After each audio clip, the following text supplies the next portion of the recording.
Is the accuser always holy now? Were they born this morning as clean as God's fingers? I'll tell you what's walking Salem. Vengeance is walking Salem.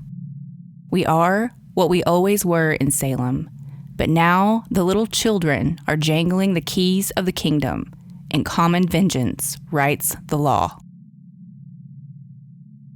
Arthur Miller, The Crucible, 1953.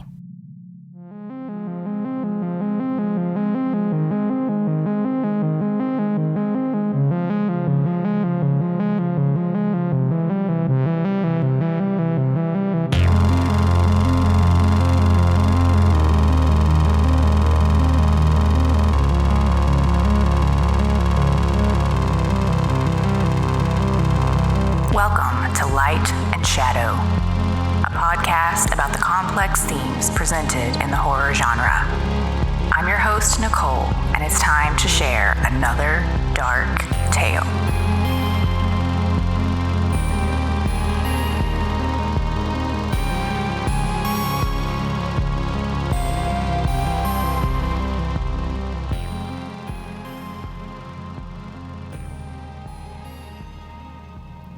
During the spring of 1692, a group of young girls in Salem Village, Massachusetts, claimed to be possessed by the devil and accused several local women and men of witchcraft.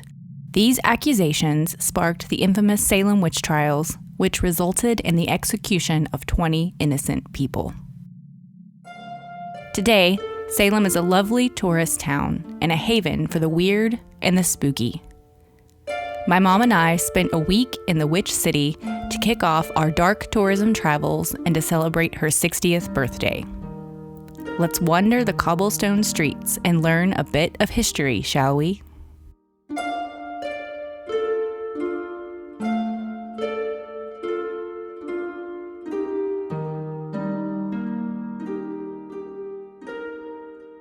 I would like to welcome my wonderful mother, Sherry, back to the podcast. Thanks for joining me, and happy birthday, Mom. Thank you, and hello from spooky Salem. Yeah.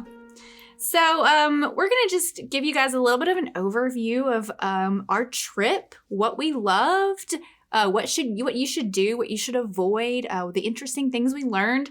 So let's just dive right in here. Is Salem what you expected? Because it's a historic town. It has lots of history, and I think everybody kind of has an idea in their head of what it's going to be like and what it's going to look like. So was it what you expected? It is what I expected. Totally. Totally. Okay. So for me, it kind of is. But it's more modern than I thought it was going to be, which I was like, people live here every day. So a large portion of the city, I figured, will just look like a normal city. But I expected there to be a little more of like the early architecture and for it to be maybe just a little more historic than it is. Yeah, more older homes maybe and stuff, which there were some older homes, but yeah. I think you were expecting a little more of that, the older homes, because they had a fire and so some are gone. But yeah, so what about the city is different than what you expected? The use of Salem Harbor. Oh, okay. The harbor where they bring stuff in off the ocean and stuff. I didn't realize they did that. Yeah, because we learned that Salem was by far like the busiest port in America in its early days. In its heyday, it was a really big deal. One thing that was different than I expected too is that they appreciate it now, but only in recent history has the past been like appreciated and preserved. In the 70s, we learned that the cast of Bewitched came here, and that is really what sparked the Salem witch trial tourism. Before that, like the common person wouldn't know about the witch trials, and only like academics and historians really cared about it. And I think because of that, for hundreds of years, people just weren't aware of what they were walking on, what they were tearing down. And also, like, there's just like so much random history here. Like we learned about the first successful telephone call. Yes. Which was really cool. Yes. Alexander Bell now it's a restaurant, made his first long distance call here. Yeah, he called his assistant in Boston. Watson. Yes, his assistant Watson. The man who invented the first X-ray lived here. The first militia was here. And every tour we went on, it's like every house we went by, they were like, oh, this is this thing, and oh, this is this thing, and this is this thing. Wow, so much happened here. And it's the home of the National Guard. Yes. Yeah, which makes sense because they had so much maritime and military stuff here. And what did they say? It's the most wealthy city per capita? It used to be. Like back in the colonial days. Yeah, it was most wealthy per capita. So, okay, what are some of the most interesting things that you learned? Okay, the use of the tunnels. So there are tunnels all under the city, and they're still being used, but in a much smaller scale and all. But I didn't know about all those tunnels.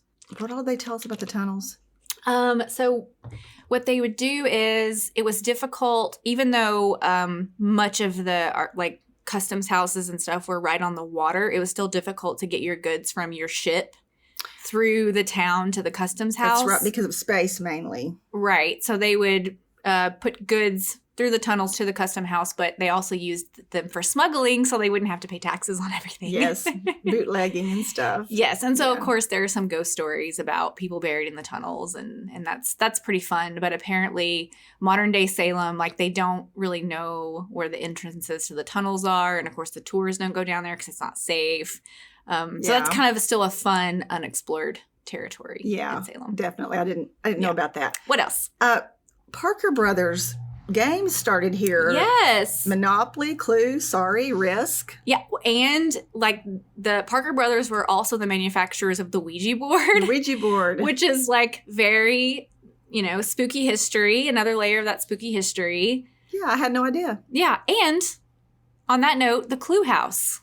The Clue House is here from the movie Clue. Coolest thing. So there was the very first like nationally known famous murder happened in a house here, and Parker Brothers had bought the rights to a murder mystery type game, and so they based the board on this house in Salem. They did, and the Captain White was actually murdered there. Captain White was murdered in the bedroom with the knife. Yes, he was stabbed with the knife.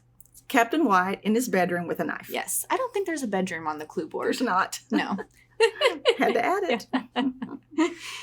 Anything else? Yes. So Cotton Mather from Boston went to Harvard College, his alma mater. He was a minister. When the Salem witch trials came about, they sent for Cotton Mather to come over, I guess, give his opinion, whatnot. He thought they were all guilty. So he did his little deal with the witch trials, and he goes back to Boston, thinks he's going to go back to Harvard College, but his colleagues said, nope. No go. They kind of shunned him. So what did Mr. Cotton Mather do? He started Yale University. Yeah. Who knew? Yep. I certainly did not. Did not know that. What about for you? Yeah. Interesting things for me. I thought the geography was really interesting in that Salem used to cover like a much larger area that is now several cities in this part of the state.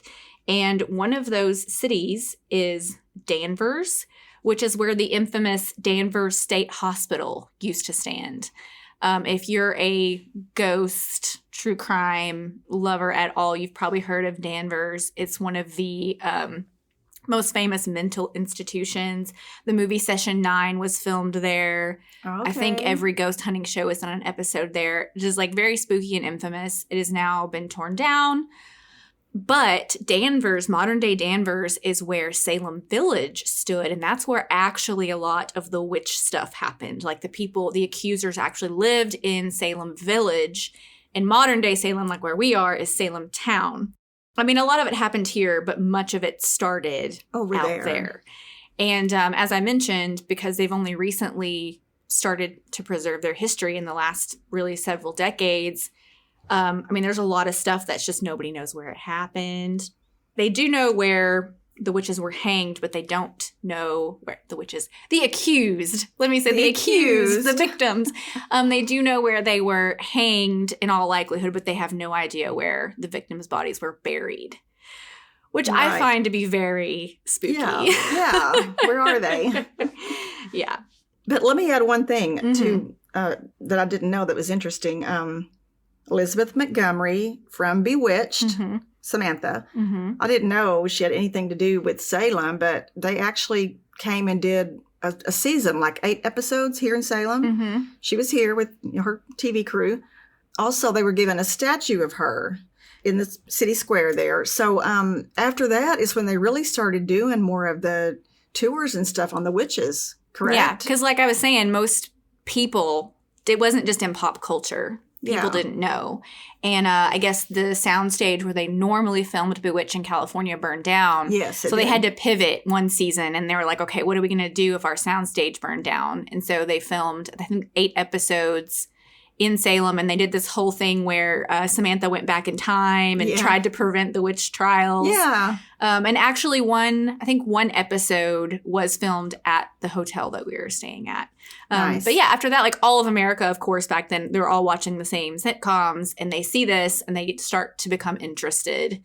And our tour guide told us at that time there was no tourism industry. There was zero tourism. So industry. that show brought it, really. Yeah, that's Bewitched. That's what sparked the national interest, and of course, it's been in pop culture ever since. So now, when you go buy your T-shirt, your T-shirt you have to have. There's a lot of Bewitched stuff. Yes, yes.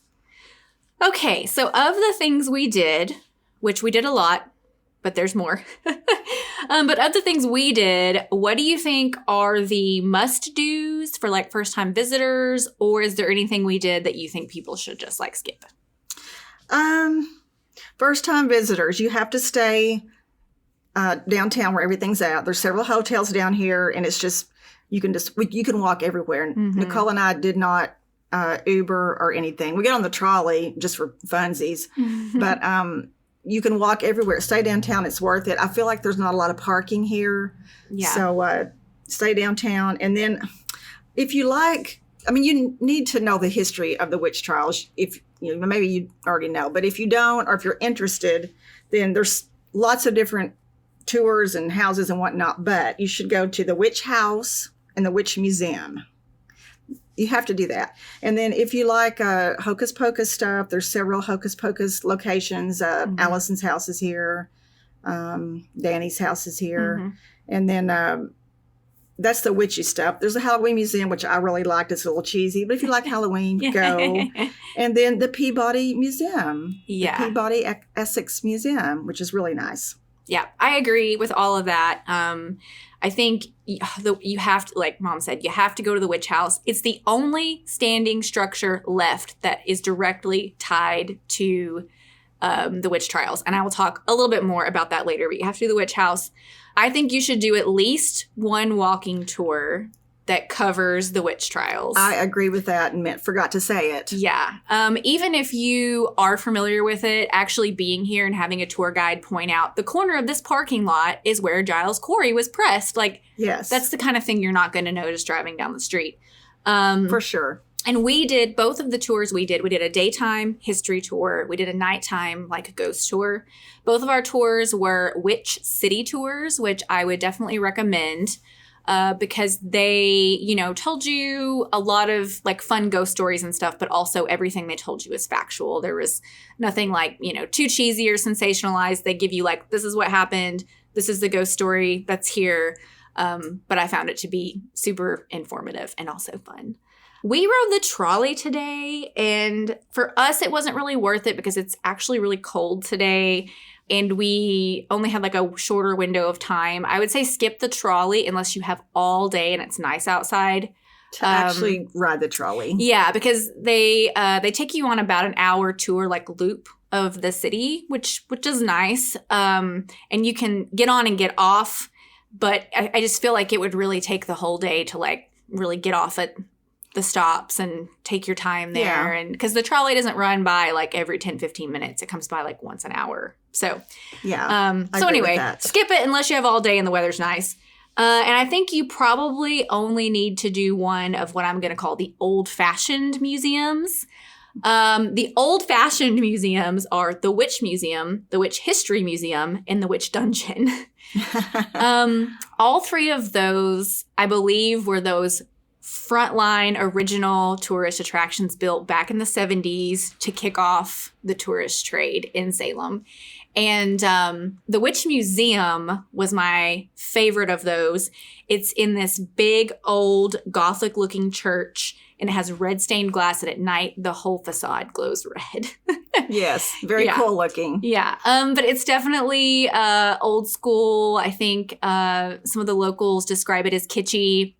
It reminds me of a wax museum I went to growing up. You basically sit in the middle of this auditorium, and around you there are wax figures, and there's like a voiceover, and it illuminates different parts of the story. Yep. But also, like, it was pretty spooky, though. Like, it was very ominous. You know? Yeah, it was great. I liked it. Yeah. And it was informative. Yeah. So I think those are fun. Just don't go in expecting 2021, like, you know, Disney value production. It's like, it's very old school and I think charming. Yeah, I realize it's been there many, many years. Yes. So. And it doesn't seem like they mean to update anytime soon. No. So only one of those and you're good.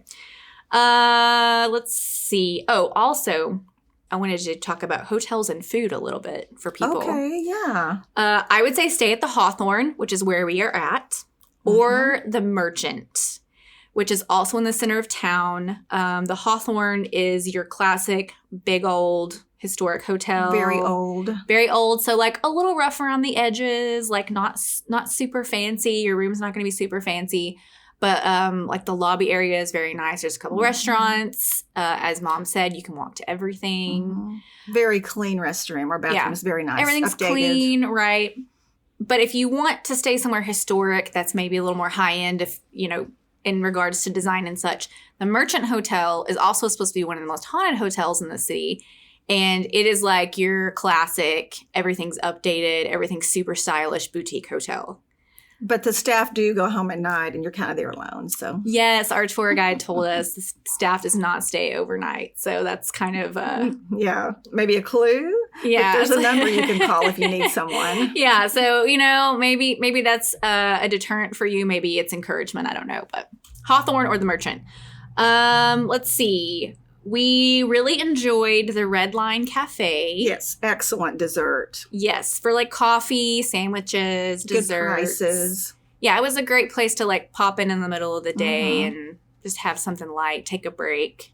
We also a couple times have gone to the Old Main Street Pub, which is right across the street from the hotel, and it's fabulous. Yes. The ambience, the atmosphere. We had a fantastic waiter. The food was good. We had some duck stroganoff that was fabulous. Yes, last night was our ghost tour. It was cold, it was rainy, and so before we went on the ghost tour, we popped in and had the duck stroganoff and got something warm in our bellies. So and good. It was great. The staff is super friendly there.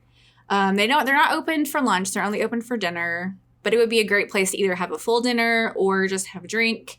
So definitely check that place out. We're having dinner tonight at Turner's Seafood, which was recommended to me. And so, of course, we can't tell you how that is, but I've heard good things. And it looks really nice. Yeah. We walked past it last night, and it seems to have a great vibe. Yeah. And one of our tour guides said the food was really good there, and the service was good. Yeah. And that's where Alexander Graham Bell made the first telephone call. That's right. Back when it was Lyceum Hall. It was like a lecture hall. And now it's a restaurant. It was not a restaurant then. And tonight's my birthday dinner, so. Yes. Okay, so this is going to be really difficult, but what was your very favorite thing about our visit? I have struggled with trying to figure that out. I think the Witch House and the Witch Museum, both of them. Yeah. The Witch House, I mean, that was just incredible. The huge fireplaces they use for heat, for cooking. It's not that big of a house, but in that time when he bought it, they said it was like a mansion. But it's been well preserved. It's just like, I guess, when they walked out. I mean, it's an old historic cool house, like the Boards Creek. And I could just think about all, they had 10 kids plus I think they had like 13 total kids. Some of them died though. But I could just imagine all of them being in there together. And, he was a judge, right? Yes. So there was one room where actually people would come in, he would hear their cases, so it was interesting to just try to imagine what it was like in the 1600s when all that was going on. Yeah. The witch house was also, let me talk about one of my other ones first, and I'll come back to the witch house. But the Peabody Essex Museum we went to today, kind of on a whim, and it was fantastic. It was good. There was way more than we could even do. We kind of picked our favorite things and did those. It's your standard art museum. Yes. But because we're in Salem, they have a ton of like maritime and early American stuff, which I've not seen pretty much anywhere. Yeah. So tons of like figureheads from actual ships. Figureheads were great. Beautiful stuff. A really, really rare treat for me was we came across the captain's desk items that were recovered from the Mary Celeste. Oh, yeah. Yeah. Nicole was dying over that. I love it when you walk into an art museum and you don't know you're going to see something amazing, and then you do, and you're like, wow, what am I looking at? And I had that moment today. If you're not familiar, the Mary Celeste is a famous, famous ghost ship. The Mary Celeste disappeared. Nobody knew where she was. She was just gone. Then one day, she shows back up. Nobody's on board. And there's no clue as to what happened to these people. To any of them. And it's a ghost ship. And so these items in this museum, it's just like a little desk set. There's some letters, correspondence, photographs taken from the desk. They were just on the captain's desk. Yes. And he was nowhere in sight. So that was just a rare treat. But I would say it's a must-do, especially if you're interested in art or history. Yeah, if you like museums at all, you should go. Yeah. You can spend a couple of hours. So the Witch Museum, the Witch History Museum are like super, cheesy tourist stuff. And then if you want to be on the higher end of culture in Salem, you go to the Peabody Essex, which, by the way, they pronounce it Peabody. Peabody. The Peabody Essex. Yeah. And we're like, no, it's Peabody. We're from Arkansas. Well, now you know how to say it, Peabody. But yeah, the witch house, back to the witch house, was, I think, my absolute favorite thing. I mean, it's a beautiful old house. It's kind of scary looking. It's black. It's completely painted like a dark charcoal gray color, which I always assumed was for spookiness. But no, that is one of the proper period appropriate colors for a house. And like Mom said, when you go inside, they have done their best to preserve and restore it as close as possible. I think 1620 something or 1630, early 1600s is when it was built. It's called first period. Anything from, I think, the 1600s in America is called first period. It's literally the earliest stuff they built when they got here.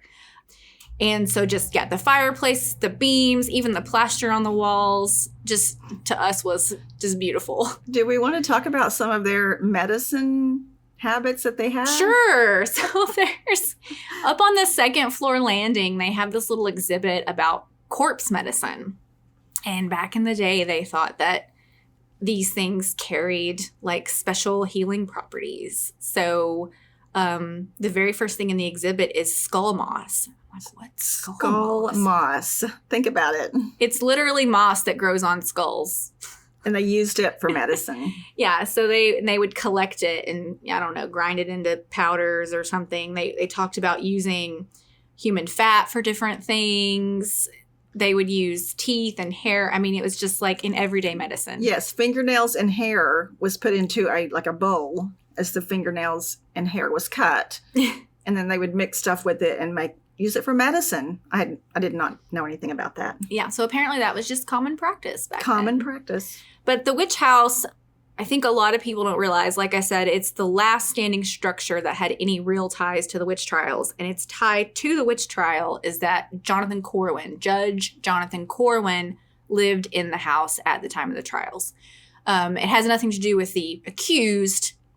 Right. They call it the witch house because of the witch trials, which I guess is confusing for some people. Yeah, it is. Yeah, I gathered that. So the proper name for it is actually the Judge Jonathan Corwin house.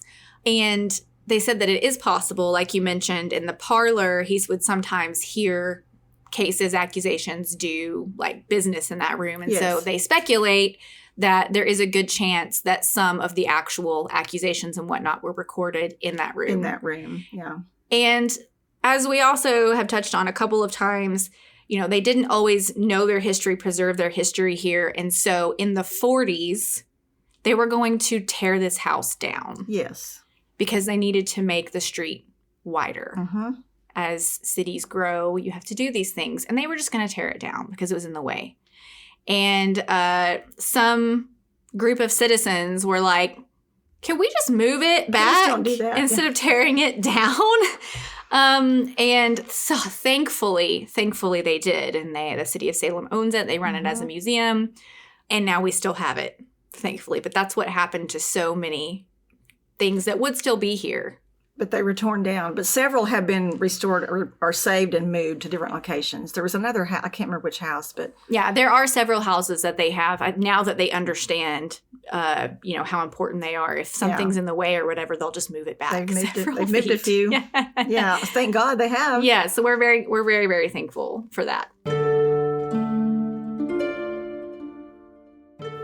There are a couple more things that I wanted to mention that we did not get to when we originally recorded. The first thing is the Witch Trials Memorial. This was one of my favorite spots in the city, and I believe that it is a must-do on your visit to Salem. I believe I mentioned that the accused could not be buried in holy ground, and so no one knows for sure where their actual burial place is. One of the tours that we went on mentioned that possibly they simply dug like a trench and tossed the bodies in like a mass grave style, but they're just really not sure. So the city erected a memorial to the victims of the witch trials, and it's a really lovely place. There is a stone wall that borders a little grassy area, and there is a stone, basically a little outcropping, kind of like a bench for each of the victims. It has their name, their method of execution, and I believe the date. And this memorial is directly next to the Charter Street Cemetery, and I can't remember which judge or judges are buried there, but some of those that were involved in the witch trials are buried there. And they said that part of the reason why they built the memorial there is so that the judges will have to like look over the victims for all eternity and be accountable for what they did or their part in what was done. Another cool thing about the Witch Trials Memorial is that when you first walk in, there are stone pavers on the ground with words inscribed in them. And these are words of the victims that were recorded during the trials. And these words are a really powerful reminder as you're walking into the memorial. And at the beginning of the words and the end of the words, they're cut off. And that is to symbolize that the victims' voices were not heard during this time. So again, definitely make sure that you check out the Witch Trials Memorial when you're in Salem. It is very walkable, right in the center of town near most of the other things you'll be doing. So definitely do not miss it. The other thing I wanted to mention is Turner's Seafood, because we mentioned that we were going there, but when we recorded, we had not been there yet. And so I am happy to report that it was wonderful. The food, the cocktails, the atmosphere, everything was great. It was kind of the perfect mix between casual and nice. We were dressed up just a little bit and felt right at home there. But the people at the table next to us were very casual, just, jeans and t-shirts. And they didn't seem out of place either. The food was great, affordable, but still you could go there for a nice occasion and feel like you've gotten your money's worth. The seafood there is all fresh, which of course, if you're in New England, you have to have fresh seafood. And my mom and I love seafood, so we were all about it. So yeah, when you're in Salem, I would definitely say Turner's Seafood would be a great option for just about any meal. Any like final thoughts about Salem? Yes. So everybody is so friendly here. Oh, absolutely. Friendly and super safe. We feel super safe. Like if you're there's crosswalks, you know, you can cross the street and there's areas where there's no crosswalks. Well, traffic will just stop for you certainly at the crosswalks, but where there's no crosswalks and you just have to cross, the drivers totally stop for you like 90% of the time. It's amazing. Yeah, I feel like they really appreciate their tourists and they treat you really well. So that's been a nice treat. We'll be standing like waiting for a safe spot, and a driver will just stop and be like, "Yeah, please pass." It's very laid back and nice. Mm-hmm. Everybody's nice. So that's been super good. Yeah, so, definitely. So I've had a really good birthday trip with my daughter, Nicole. Yes. We started planning this, I guess, last year. We went on a cruise together. It's sort of just a last minute thing that worked out. And in between our birthdays. Yeah, in between our birthdays. And so Mom said, well, I got a big one coming up next year. She wouldn't say the number. She would just say a big one. And what are we going to do? And we decided we for years we've been talking about going on spooky vacations together, but this is the first one that we've actually made it on. Yes, it's been great. Yes. So now that we've done our first spooky getaway, where do you want to go next? I don't even know. I have a lot on my plate. Let's see. I'm going to Colorado next month, Kentucky in June, Niagara Falls and Toronto in October. So you can't think about next year's birthday trip yet? I can't. We're going to have to work on that. I'm just not sure. Yeah. Well, I would love to go to LA. Where do you want to go? I would love to go to LA. I haven't been in so long, and there is like a lot of spooky history there. That would take a little more planning because you can't just get a hotel in one part of LA and walk everywhere like we have here. Yes. So it might take a few years to plan that one, but I don't know. Maybe we'll go on a road trip next year to the Texas Chainsaw Bed and Breakfast. Well, we are wanting to do a road trip that involves like haunted like locations, and that'll take some planning too, though. Yes, but we're definitely going to do that. A haunted road trip. Yeah, but this has been a fantastic kickoff. It has been. I've had a great time. Well, thanks again, Mom, for joining me today. You're welcome. Thanks for having me. Yes, and I also want to thank a few people who gave me recommendations for this trip. So shout out to listener and Instagram friend Hazel Margaret. Also, Mateus Macedo from the Sessions X podcast. And last but never least, Andrea Subasati from Rue Morgue and Faculty of Horror. Thank you all for giving me recommendations and making this a more fantastic trip. Later, witches.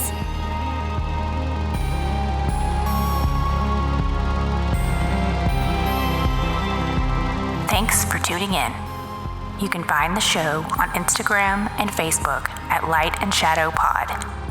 Sign up to become a supporter on Patreon for early access to all episodes and more. Please rate, review, and subscribe to help other people find the show. Until next time, stay spooky.